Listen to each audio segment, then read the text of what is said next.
چونکہ آپ ایک ٹورسٹ بھی ہیں, آپ ڈفرینٹ جگہوں پہ جاتے ہیں, بلاگنگ کرتے ہیں, پاکستان کی یہ کہیں کہ یہ خوبصورت جنت جو ہے اس کو آپ نے جا کے دیکھا ہے. وہاں پہ اگر میں بات کروں کہ جو سہولیات کا فقدان ہے وہ آپ نے کیا دیکھا ہے, کیا ایشوز ہیں بیسک جو بنیادی؟ پاکستان میں اگر سیاحت کی بات کی جائے تو شمالی علاقہ جات کا نام آتا ہے, یا پھر گلگت بلتستان, ناران کاغان وغیرہ. اور اگر کشمیر کی بات کی جائے تو مظفر آباد میں وادی نیلم. تو میرا پوائنٹ تھا کہ میں کیوں نہ کئی نئی جگہ ایکسپلور کروں. ٹھیک ہے. اب نئی جگہ سے مظفر آباد شہر میں کیونکہ ٹورسٹ آتا ہے, اور مظفر آباد اگر آپ دیکھیں تو لوگ یہاں تو وادی نیلم چلے جاتے ہیں یا پیر چناسی چلے جاتے ہیں. میں نے کہا لوگ یہاں پہ جاتے ہیں, ایک نیا ہونا چاہیے.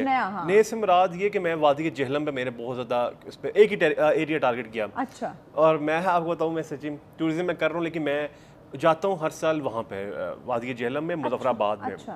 اور مظفر آباد میں کیونکہ آپ کو دو وادیاں ہیں, ایک وادی نیلم اور ایک وادی جہلم. وادی جہلم ہے سری نگر روڈ پہ. جی جو کہ چناری آتا ہے, چکوٹھی بارڈر آتا ہے, لائن آف کنٹرول, جہاں پہ سری نگر بس سروس بھی چلتی رہی ہے 2011 سے لے کے 2016 تک وہ ایریا. تو وہاں پہ میں نے, کیونکہ وہاں پہ یہ ہے کہ سہولیات کا بالکل وہاں پہ بہت ساری فقدان ہے.